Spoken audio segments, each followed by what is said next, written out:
All right, good morning. Welcome in another Friday safety focus of the week. Today is Friday, December 12th. So pretty good week, other than we did have a little minor auto this past week. 52 from our last recordable, 22 without from our last first aid, and then 4 days from our last vehicle incident. It was a very minor one. But again, we're in those kind of slippery conditions. So let's try to keep our vehicles under control, especially with traction, following distance, and just making sure you're not going too fast for the road conditions. And be careful with soft shoulders. So let's pay attention driving out there. So it's kind of like year-ending stuff. We had our annual AGC meeting. I think it was last week. Yeah, last week. Yep. And we're able to kind of get a good idea of what OSHA has been citing contractors out there. So for me, it's kind of like a report card for the industry. That's kind of how I look at it. What are contractors struggling with? We've been fortunate enough, really the last year, 2 years, where we haven't really seen them much on our projects. But that could change at any day as their emphasis shifts from industry to industry yearly. We got about 14 compliance officers in the state now, which I was kind of surprised to hear. But so there's a good chance in 2026 we will see them. And what I'm going to go over is some of the areas of emphasis, but also it's what contractors have been struggling with. So something that we do a pretty good job with these 10 items that I'm going to kind of quickly highlight. But again, just when you're out there, when you're going through your JHA, in the morning, just kind of making sure that these types of hazards we're controlling, because these are the ones that contractors have been struggling with controlling or looking the other way and doing some unsafe acts and not following best practices. So the 10th most cited standard was really the general safety and health provision. It's just kind of a blanket standard out there, and a lot of it is PPE and then training on PPE. So they saw a lot of not wearing hard hats not wearing hard hats correctly was kind of one of them. And then other things such as like safety glasses, things like that. So it was kind of a blanket PPE wearing in the right environment was done incorrectly. So that was a citable. And again, these citations do start around $14,000. So it's very costly to companies. And then you kind of, with the size of your company and your record of your company, you kind of get discounted down. But again, they're historically they're at about 3 citations per visit, so it can really range up to about close to $30,000 to $40,000 a visit. Could be very costly to the company. So something to think about. So PPE was a big one. Ladders was the 9th most cited standard. So a lot of that was incorrect ladder for the job, or again, unsafe behaviors on ladders. So that was an area of emphasis this past year. Respiratory protection. A lot of that one wasn't providing respirators for kind of really dusty environments. Or controlling the hazards through other methods such as engineering controls, wet cut, or having a vac system. So that one was the 8th most. 7th most was lockout tagout, which I thought was kind of surprising. So again, that's just controlling hazardous energy. If it's electrical, if it's hydraulic, if it's if it's just gravity is another hazardous energy there. So think about that kind of lockout tagout, especially if we're working on equipment, but also any electrical circuits out there, making sure we're doing proper lockout tagout. 6th was failure to abate a hazard, which was really kind of eye-popping when they tell you to do something and then you choose not to do it. That happened quite a bit, I guess, in the state of Vermont last year. So that was kind of surprising. 5, fall protection, and that was just focused on training. So you're gonna kind of see what number 1 was here, and I'll throw it to Ben for a guess, but training was a big piece of fall protection. So that's kind of a double whammy standard there, where they got them on a couple different things on fall protection. Again, tried and true hazards communication. We talk about it every year. We talk about an orientation for all new hires. Again, this is the right to know law. Everybody in the company has a right to know any hazardous chemical that they're working with. We got to make sure there's SDS readily available, so we can make sure that we're properly handling and utilizing this chemical according to manufacturer's recommendation. That's it. That's the standard. Label our containers, keep stuff in approved original containers. But again, a lot of contractors struggle with HAZCOM, and it's the fourth most cited standard. 3 is scaffolding. We do quite a bit of scaffolding, and again, that was mostly just on general requirements, and it was mostly just on the inspection side of things. So if we have scaffolding on a job, just throw it on the JHA that we looked it over. Nothing changed from the previous day, and then we're not overloading that scaffolding system by storing a lot of material on top. That's where a lot of contractors get in trouble when they start using it as a storage area as well. But again, as long as we're utilizing that JHA to the fullest of our ability by writing in that we got scaffolding and we looked through it on the JHA, that meets the standard, and we won't get cited for that general requirement there. Number 2 is the power in industrial trucks, which is forklifts. There was an uptick in forklift accidents in the state of Vermont, so I thought that was kind of surprising as well. So it was the second most cited standard in our area.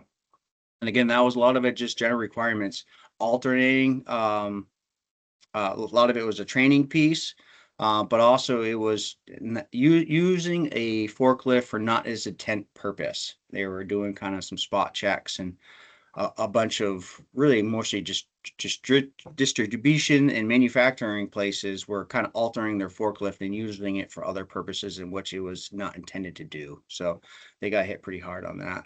And then Ben, what do you think the number 1 most cited standard is in our area? Excavations? Oh no, fall protection. Oh, fall. Where's excavations on there? No, we did a good job. The industry did a good job with excavations. Good. Yeah. That's fall really protection. Awesome. Yeah, it's being at height over 6 feet, not being tied off. Not being tied off. Yeah. It's funny because I see a lot of excavation stuff myself when I drive by. It seems like they're not that's not one of their top 10. No, it's an area of emphasis. The problem with excavations is it's open and closed usually that day, where falls exist every day and it stays open for a long time. You can't hide a fall protection issue. So they go around and they take photos, or if they see photos, they'll go back, and then they'll catch individuals doing really unsafe acts like this one that I'm showing. They get a lot of roofers. Yeah. Well, just, we work at heights quite a bit ourselves, especially with all the traffic signals, the bridges, the high wall concrete work we do. So we just need to really highlight that we got to use the 3 conventional ways with fall protection, which is guardrail system, personal fall arrest system. And then if we have to use kind of, a safety, kind of a spotter at times for roof lines. But again, we don't want to quite do that very often because we got to have a good plan in place if we're using that system. So again, guardrails being tied off 100% of the time and having a good plan ahead, we will prevent that. So I thought that was interesting, and we'll highlight more of those as we go. But that's kind of the most 10 issues that OSHA has seen in our region to us as construction contractors. And when they show up, if we give them a hard time, they can always find something. Yes. Again, it's best to divert them away from the work if they do show up and call safety. We're on our way and brief them on the JHA ahead of time. We got roughly 90 minutes before a visit. Before an actual inspection goes. Yep. And if they don't give us a good reason why they're there, we can ask them to leave, and we can go through some legal stuff if we have to. But for the most part, we do want to try to meet them where they're at and show them that we care about safety, and that usually goes a pretty long way.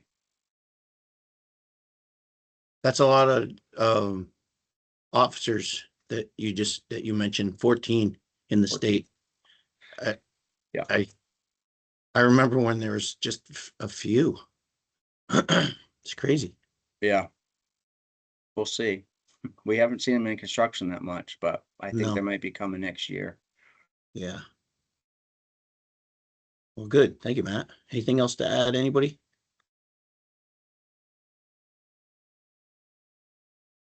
Okay. You see my screen? We got it. Okay, good. All right. So code of conduct item of the week. Maintain respectful behavior when you're working, driving a vehicle, wearing a logo, and remember that you're always representing this company. Show regard for others. Be positive and practice courtesy and alignment. Keep your cool. Ownership topic of the week. This is a good one. I witnessed this one last week, so I figured I've been going around observing just different situations I've been in and others have been in, and that's how I pick these topics once in a while. How can we strive to be the best? Practice self-control. The performance of our team is determined by our individual actions. Thinking ahead and evaluating possible outcomes and intentionally proceeding with a good plan. That's how we do our projects. We should also strive for that same discipline with our own actions.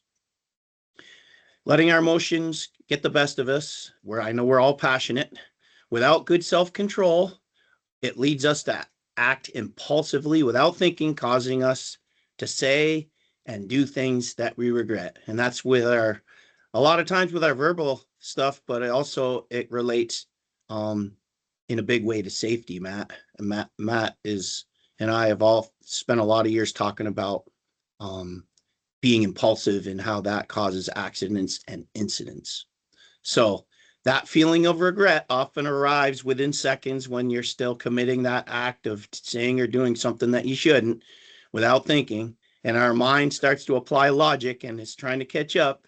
And we realized we've gone over the snowbank, gone over the edge, gone a little bit too far. This is just related to that code item number 11, restraint, discretion, and integrity, right? The result of not practicing self-control does lead to bad decisions that further complicate any issue. It creates a lot more work. It distracts us from our mission, and it also costs us money to deal with it. The goal is to practice and develop our individual ability to manage our impulses and be in control of ourselves. Think ahead and act intentionally. If you're going to do something or say something, it's much better if you do it on purpose and that you've thought it out first. So as employee owners, we owe it to ourselves and to each other to always be professional, be in control of our actions, good self-discipline within our team. It builds respect, trust, alignment, and it also empowers us to solve our problems and issues rather than to create more havoc. The result of our efforts is going to increase safety, quality, and efficiency of the work. It's going to lead us to be wiser and better. And as a consequence of that, it'll create a more happy environment for us so that when we're in our trucks and in our vehicles coming to work, we're going to feel happy to be here. And that state of mind is going to put us into a much safer situation for us. And we're going to be more efficient and we're going to be more focused on the work and we're going to be more profitable as a company. And that goes right into our pockets in our future. So be in self-control. Think before you do. The equipment focus of the week is another one that McKinney put a bunch of these down for me ahead of time so that we could have a different one every week. I think Ben's off today, so I'll go through it. When you get a piece of equipment, especially if there's an issue with it, document it. It shows up on your job. Take a minute, look at the equipment, take photos and document the condition of the machine. Write it in your field book. Give someone a call. There is an inspection form in Fleetio. It's called the equipment photo log. Then you can use that to document the condition of a machine and add notes when it shows up. This is especially important with the rental equipment. Many of our crews have been doing a good job at this. It saves us a lot of money in would-be charges from the rental house from damage that was not done by us. In other words, we get a piece of equipment dropped off from the rental house, and when it goes back, they say, "Ooh, there's a dent," or "There's a broken mirror." Oftentimes, we've found ourselves thinking, "Wait a minute, we didn't put that dent on there." If we did a good job at documenting it up front, it saves us from getting that charge, because they charge us for all those little things. At the end, we get a bill for them to repair the damages to their equipment. So do a good job at that. Let people know if you need some help with Fleetio. There's a lot of people that are very well versed with it, and I think it's a really good program, and it works good, and it gives us another reason to use it. If you don't have it on your phone and you get a piece of equipment, most of us have a smartphone and the ability to take a photo.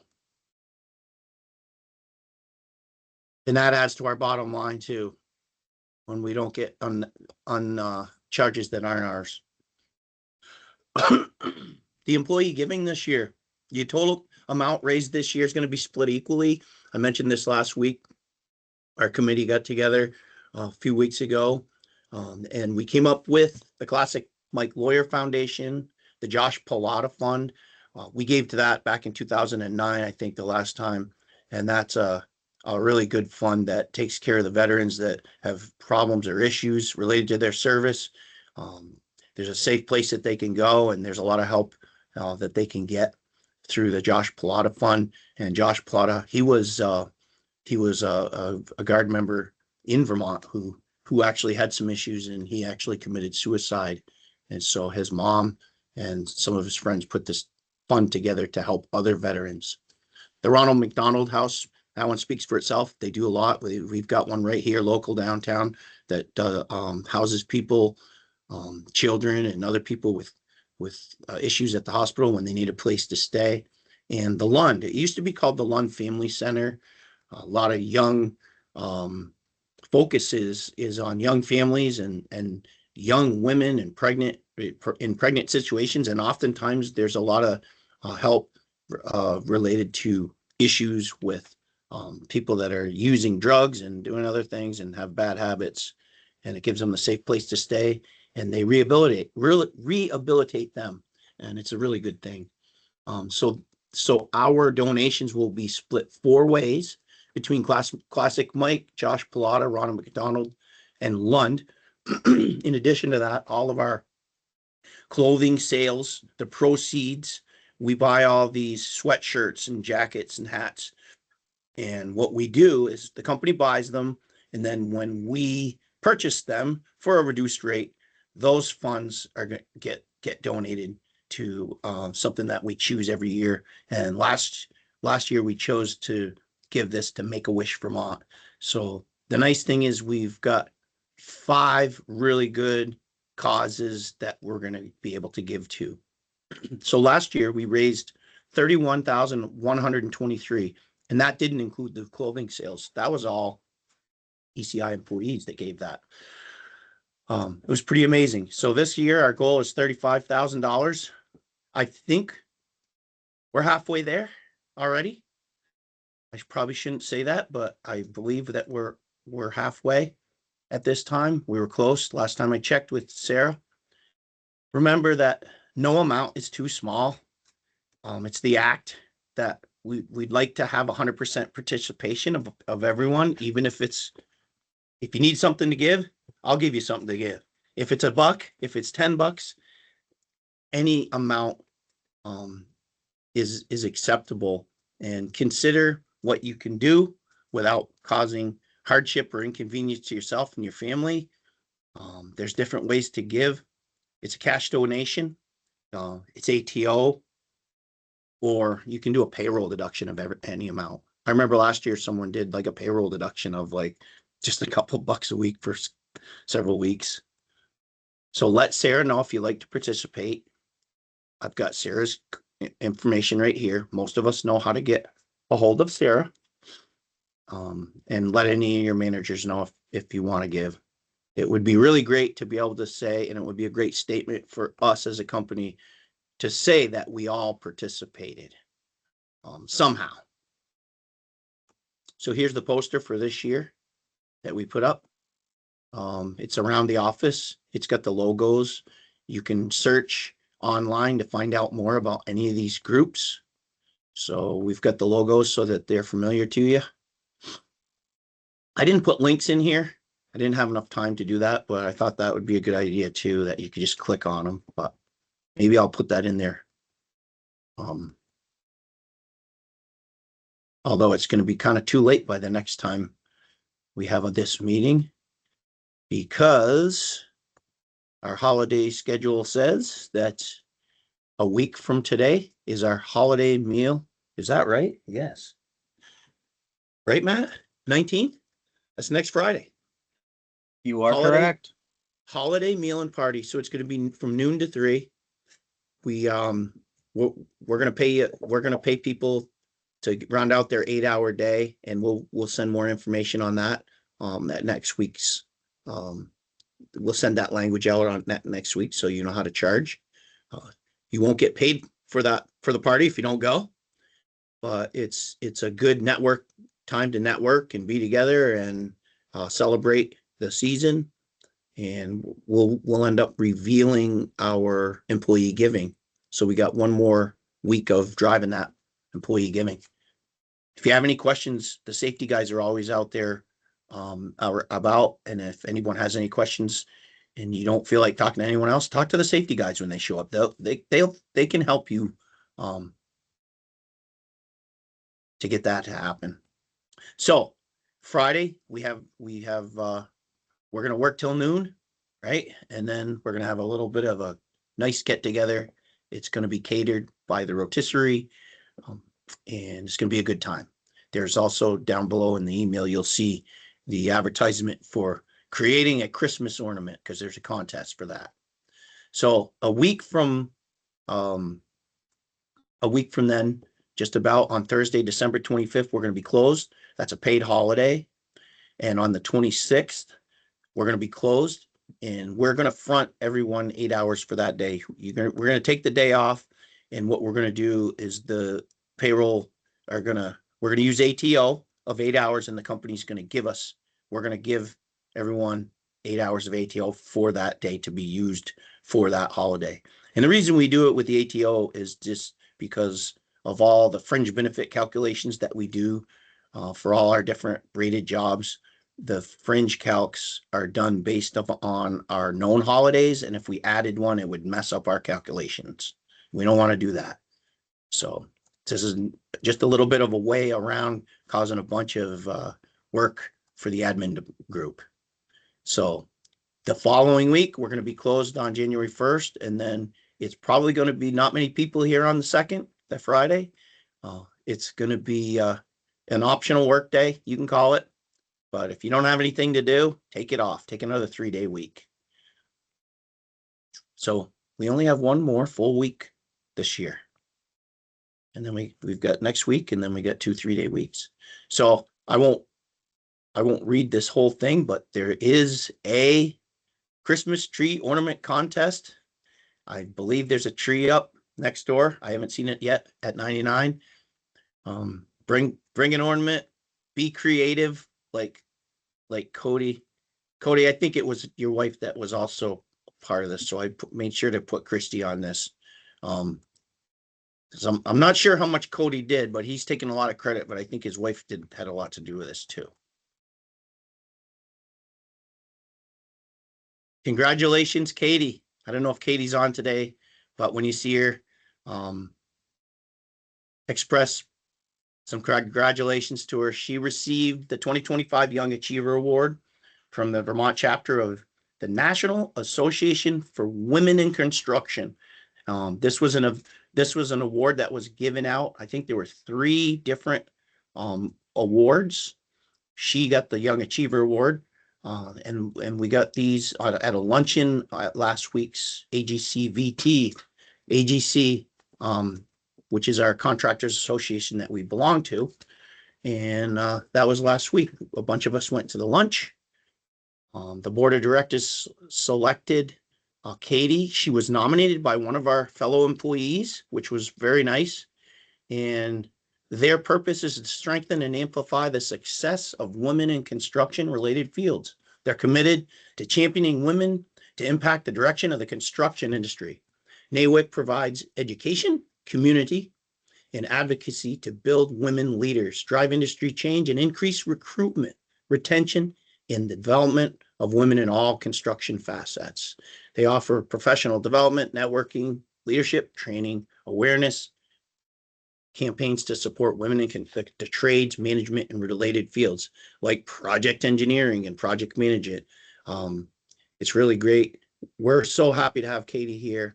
A bunch of us attended, and we wanted to express our congratulations. And there's some photos of the event right there, with the AGC president and the NAWIC representatives, and it was a great time. So congratulations, Katie. Another related event from the AGC was the Best Builder Awards. We've got them all around the office from different years for different kind of cool projects that we've built. We were awarded the 2025 Best Builders Award for heavy highway, new construction, and that was for the Richmond Bridge project. It was at the AGC Vermont annual meeting awards banquet that we had. And that was last Wednesday night. Several representatives from the ECI team attended the AGC VT annual meeting last week. ECI has been a member of AGC VT for as long as I can remember. There's a plaque outside my office, and it goes back into the 80s, where every year you would pay your dues and they'd send you a medallion, and you'd stick it on the thing. And I see the oldest one I see back there is in the 80s, like in 1986 or 7. So that was before I came here. It's a good group.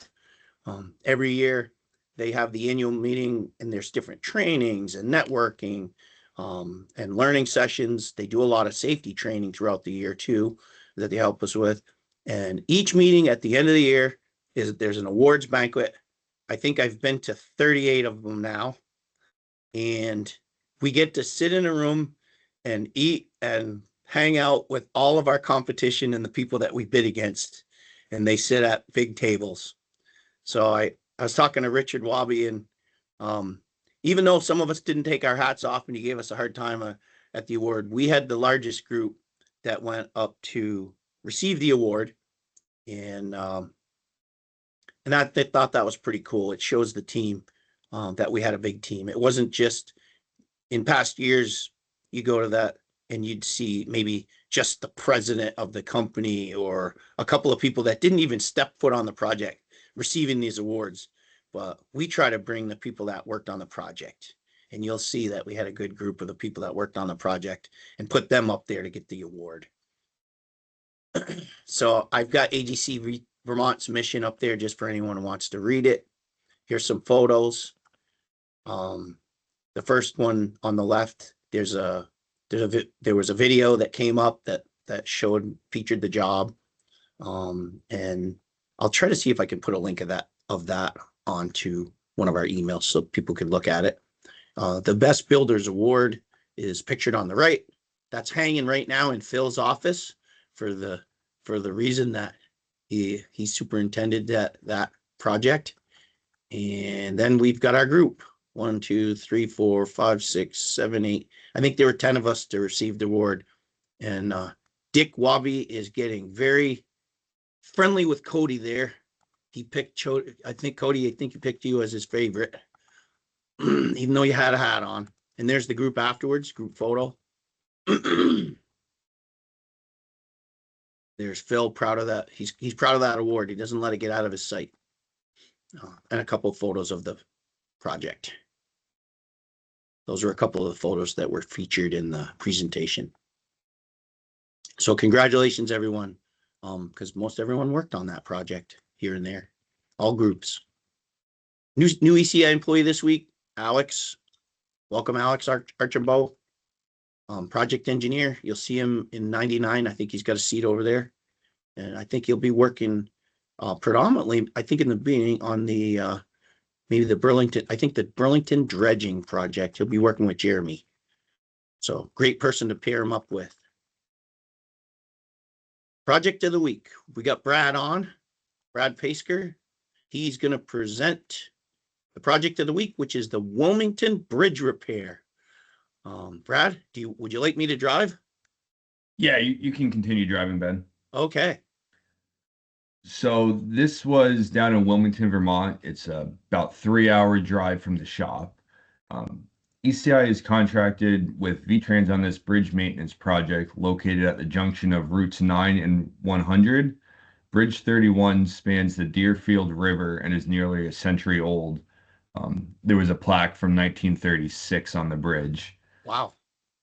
So the bridge was in very poor condition, and although it is slated to be replaced in the next 4 to 5 years, recent inspection revealed that the concrete deck was in need of immediate repair.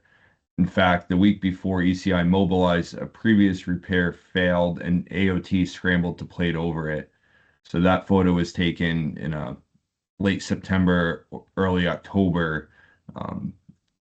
during a site visit. So you can see some pavement patches over there. The lane with that SUV in it is where there were existing road plates put down by I think it was the bridge crew from VTrans.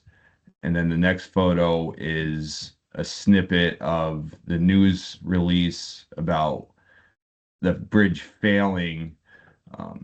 Basically, the week before we went down there, the state went in, put in another road plate, and did some paving to get it through the weekend until we were able to come down and actually begin the contract repairs.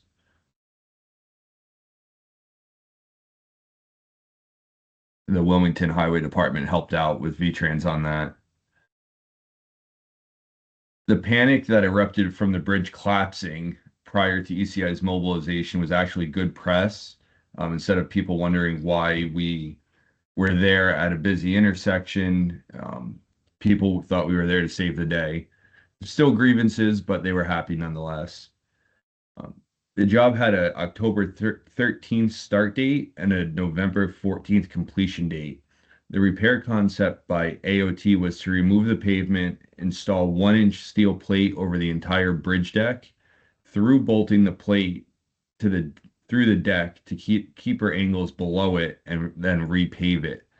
All the work was to be done one lane at a time, and the idea here was that the plate would span over bad spots in the deck, and the T stems would continue taking the main load between the abutments.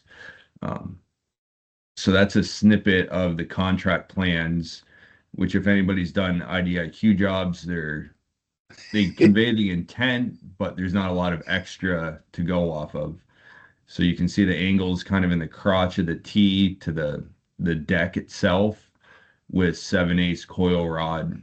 We use threaded rod, but nonetheless, it was to be through bolted and squeeze the deck to keep the plates from moving under traffic loads.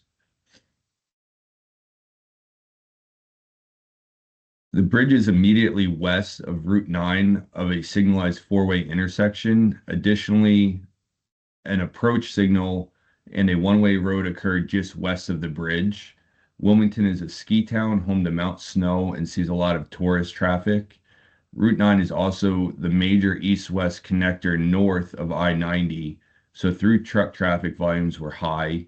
Daily traffic included a dozen oversized loads, mainly precast parking garage double T's, manufactured homes, and overwith sheds. Flagging around the clock wasn't a good option, so we tapped our signal group to come up with a solution for us. By adding a temporary signal tied into the existing Econolight system and reconfiguring the intersection to prevent traffic from queuing in the one lane open on the bridge. ECI was effectively achieved an alternating two-way traffic solution and phased construction without flaggers or adverse impact to the main intersection. People often ran the first traffic light approaching the bridge and then would stop on the bridge, so we would encourage them to get through the intersection where it backed up everything worse. That's the main signal cabinet right there that we tapped into using a radio frequency controller to the temporary signal. that Matt Saganowicz set up for us. It worked really good. There were a few timing things to work through, but all in all, it worked really good for the project. And here you can see that temporary signal facing the side street that really was a loop road. Um, and it worked out pretty good.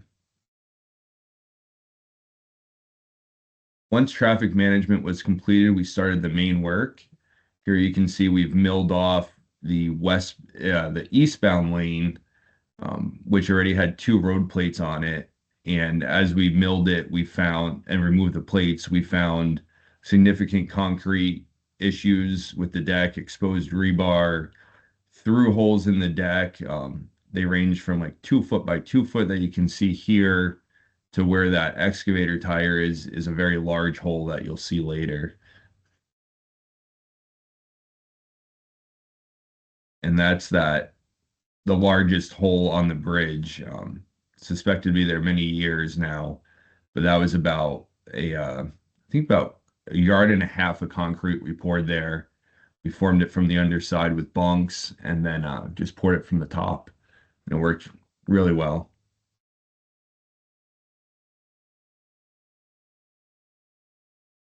As expected, the deck was in terrible shape, part concrete, part steel plate, and part asphalt. Much of our demo was performed with leaf blowers.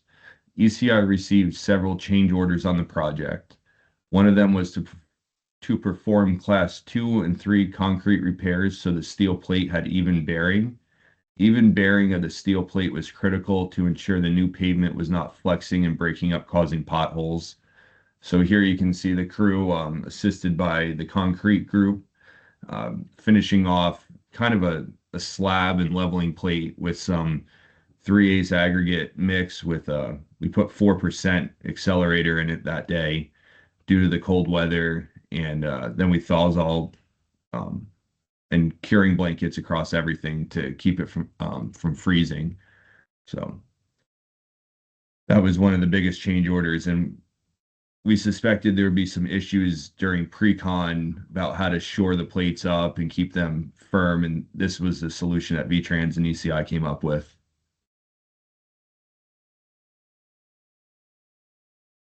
To safely access the underside of the deck, we installed a safe span staging. This is a staging system we started using with our subcontractor Minoko on the Sharon project, and it's a really good system.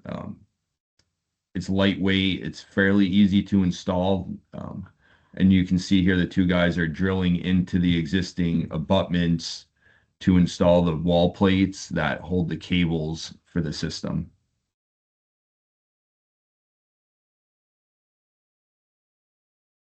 So as I said, it uses corrugated metal decking, catenary cables, and intermediate stay chains, which you can see all of here.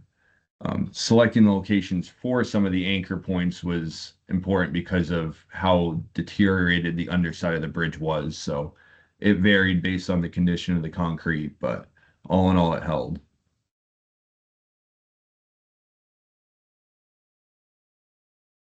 During our time on site, the Deerfield River fluctuated in height up to 8 feet, at times getting close to our staging.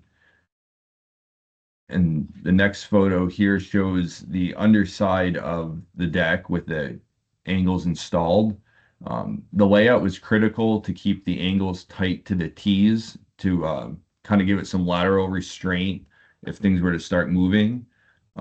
So we came up with a system to identify on the underside where those T's were, drilling up some pilot holes, and then ultimately drilling down through the deck in a better ergonomic position to drill all these holes through the deck, and then line up the angle holes, and the steel plates were field drilled after they were marked from the bottom side. So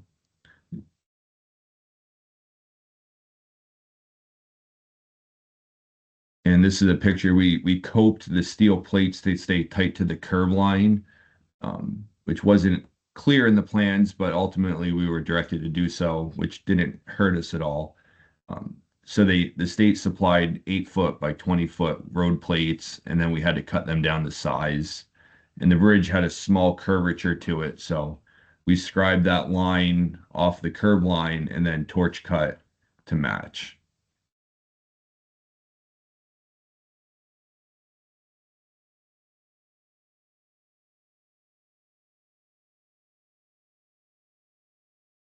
ECI received a second and third change order to weld all the plates together and to run steel plates over the approaches. We used a track torch to bevel one side of each plate in a 50% pattern of weld 3-inch, skip 3-inch. And we used flux core wire feeds off of our standard gas generator welders since there was over 250 linear feet of welding to perform. And here you can see Dale doing the last of the welds on this and the membrane that was installed across all the joints for waterproofing. Wow. It's a lot of plate, Brad. Yeah, each plate was about 5,600 pounds, and A lot of bolts too. a lot of bolts, a lot of Yeah. welding. It was challenging getting all the plates in there because you have one lane and no lay down at the intersection. So each plate came in one at a time, and we would time it between traffic signals to pick it off the trailer with the excavator, and then the trailer would drive away. And that's how we got our plates in there one at a time.